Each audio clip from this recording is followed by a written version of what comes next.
Ni uchungu sana ukiona mtoto amepiwa na baba mzazi, yaani shosho yake ambaye anafaa kumchunga.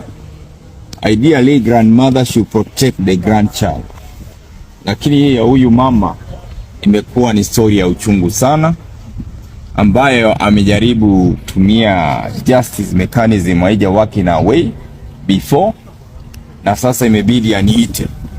Ameniomba kwamba nipatie platform ajieleze, maybe someone anaweza msikiza. Na kabla nimpatie platform, kwanza tulikubaliana na yeye apige ripoti kwenye polisi, na kuna mtoto wake hapa ataeleza ni vipi, ni yapi anayoyapitia. Mama, shida ni gani unayoipitia? Hebu eleza. Hebu ongea kwa sauti. Mimi niliolewa. Uliolewa? Na mtoto wa 3 years. Mtoto ni wako? Nilikuja na yeye wangu. Huyu? Mwingine mkubwa. Mtoto wako wa 3 years. Tukapata na mtu tukaanza kukalishana. Tukabarikiwa na mtoto mwingine wa pili. Sasa huyu wa kwanza tukabadilisha jina, tukaweka jina yake ya mwenye alinioa. Ndio tukakuja tukakuwa tuna issues za marriages hapa pale. Tumekuwa tukisumbuana. Ndio mtoto wa kwanza? Ni vita tu, anasema mtoto sio wake. Ni vita tu, so ikafika mahali mimi nikasema mkioana na yeye mpaka mkabadilisha jina ya huyo mtoto wa kwanza kwa wake. Alikuwa anakuonyesha anakupenda ama ilikuwa? Alikuwa mbaya. After baadaye ndo alikuja tu akigeuka. The more unakaa na mtu ndo unajua mtu. Akaanza kuambia hataki mtoto, huyo sio wake. Sio wake. So ikakuwa ni issues tu hapa pale. Hata school fees zingine inakuwa shida kulipa. So after nimepata mimba ya huyu, nilipata in between miscarriage. Ya kupigwa. Alinipiga nikapata miscarriage. Nikakuja tena nikapata mimba sasa ya huyu wa tatu. Nilipata mimba huyu wa tatu, nakumbuka ilikuwa ni usiku. Hata wazee wa kijiji ndio waliniokoa kunipeleka hospitali. Walikuwa wamenipiga kabisa. Nani alikuwa amekupiga? Ni mzee. Mzee ndo alikuwa amenipiga. Alikuwa amekupiga ukiwa na mimba? Nikiwa na mimba. Hati ya huyu haikutoka. So hiyo wakati wazee wa kijiji wakakuja wakaniambia, madam mtakufia hapa. Fanya nini, ende uanze maisha kivi yako. Ile wakati nilifikiria kuanza maisha kivi yangu, yeye alisema mimi nimemuiba pesa.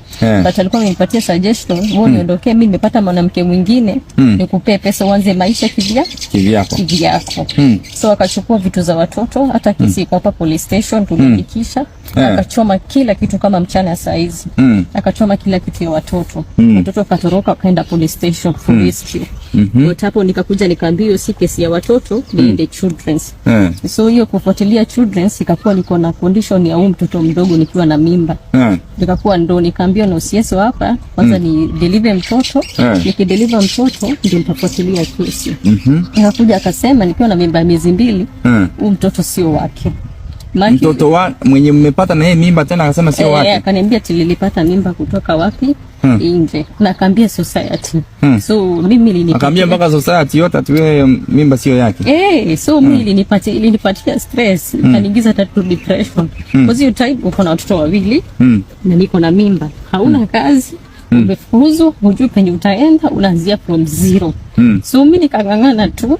Mimi hata ilikuwa karibu nitoe hiyo mimba yao mtoto, but nikajikaza tu nikasema je, mtoto kwa Mungu. Sasa nashindo nikimzaa nitamleta kwa hii dunia fanye nini? Unaona? Nikajikaza tu nikafaulu. Nikakuja nikazaa mtoto bila shilingi hata yake. Nikamnunulia manguo. So mimi nilikuwa nangangana justice ya mtoto mdogo. Nikaenda Ruiru kama mara 3, akakuja akaitwa, tukaambia tufanye DNA. Nika insist on DNA. Kwenye tunaambia tufanye DNA, hapo ndo kijana alitoroka kabisa. Hajawahi kuja hata siku moja. Ruiru hii ya children's office wakachoka, wakanituma NLS yenye iko town, kuna children's office iko hapo Kimathi kama sijakosea. Nikafuatilia tu huko. Kufuatilia huko. Nikiendanga tu anapigia simu anakosa kukuja, nikifuatilia kwa hata siku anataka kitu mingi sana. Nilikuwa nataka tu your help. At least mtoto apate justice ya, nilikuwa na notification yake na sijachukua birth certificate yake. Amekanwa, so hana identity. Tuwezi sema ati ni wanani ama ni wanani. Na mimi najua mtoto ni wake. Unaona? So venye tulienda huko akaitwa mara 4. Because I even have the papers. Basically kwa hapa. Akaitwa kwa mara 4. Akakataa.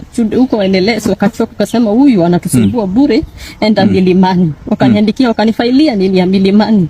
Nikaenda hearing ya kwanza hakukuja. Mimi sina pesa. Nitashughulikia watoto wa kule ama nitashughulikia bendalipa rent. Jua sometimes rent ilikuwa na shinda na kulipa.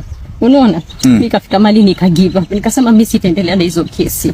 So tukaitwa hadi kwa chief. Na time huyu mdogo alikuwa mgonjwa. Na huyo wa pili.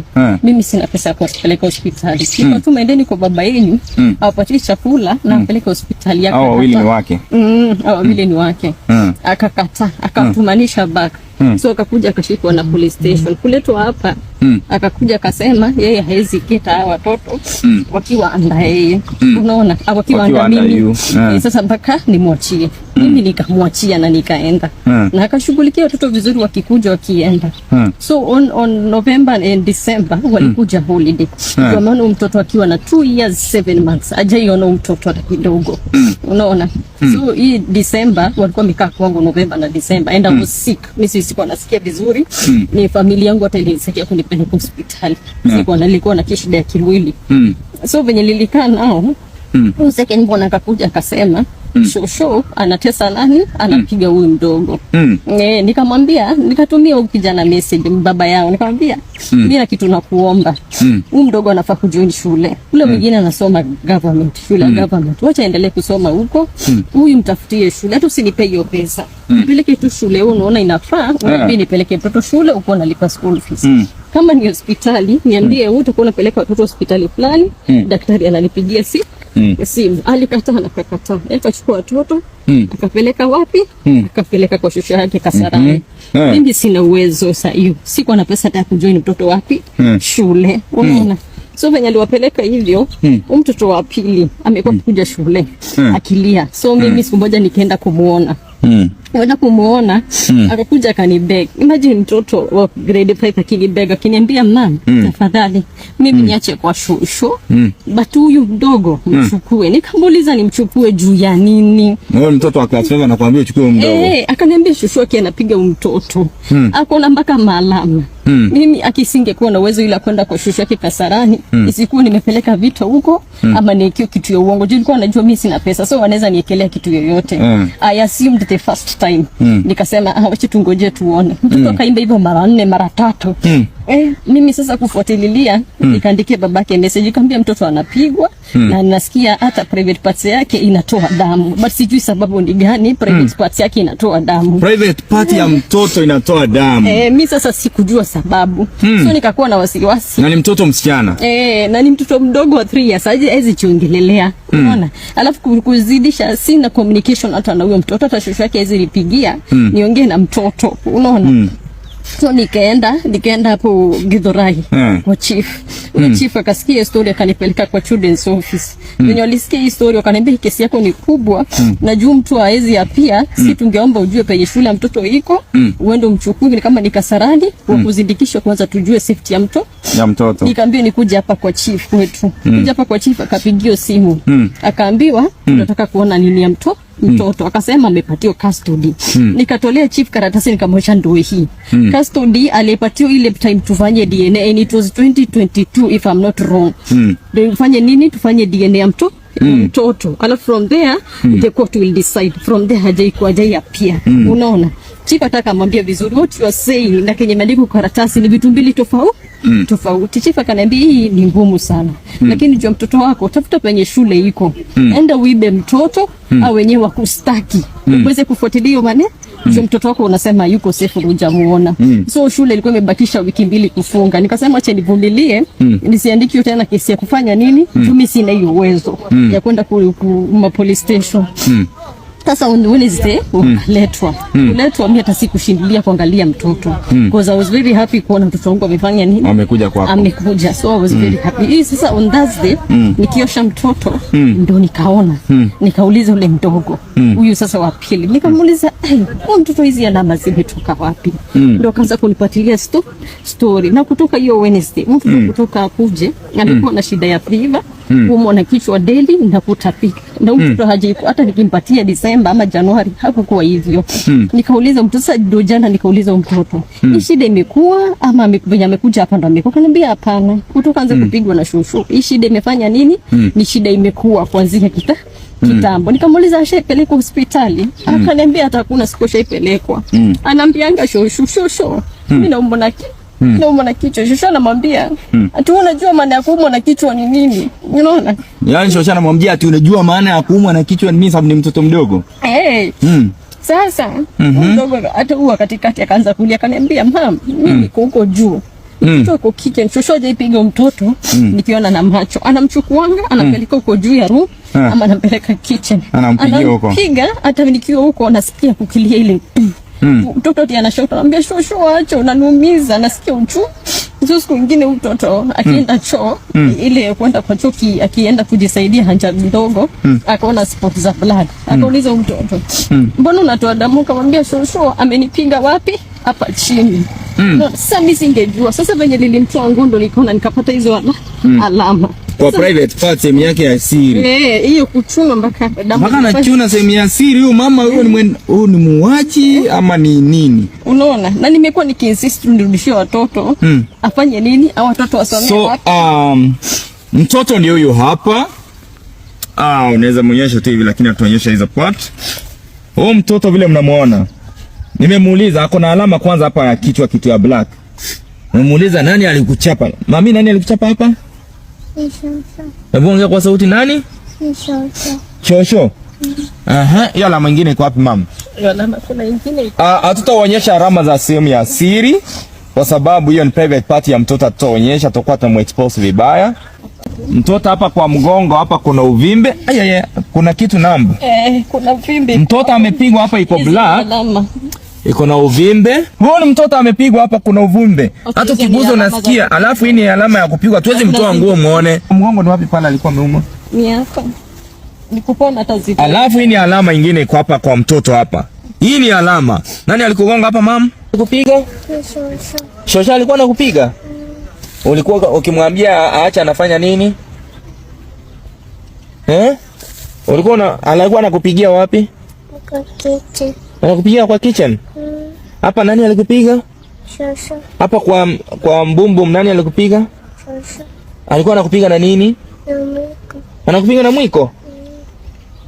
Huyo shosho yake anaitwa nani? Anaitwa Margaret Njoki. Margaret Njoki. Shosho Margaret Njoki. Na babake anaitwa nani? Anaitwa Alex Mboro. Alex Mboro. Nasikia unafanya kazi ya kuokota takataka Muyoko. Umeachilia mtoto wako na shosho yake anampiga kama umbwa. Nataka kuomba maafisa wa polisi wa Muyoko mahali kesi imeripotiwa, take up this matter urgently. Na muweze kuchukua hatua. Nasikia huyo mtu ako na pesa ile atakataka anaokotanga, anajua kubribe. Tafadhali msichukue hongo kwa sababu ya mtoto.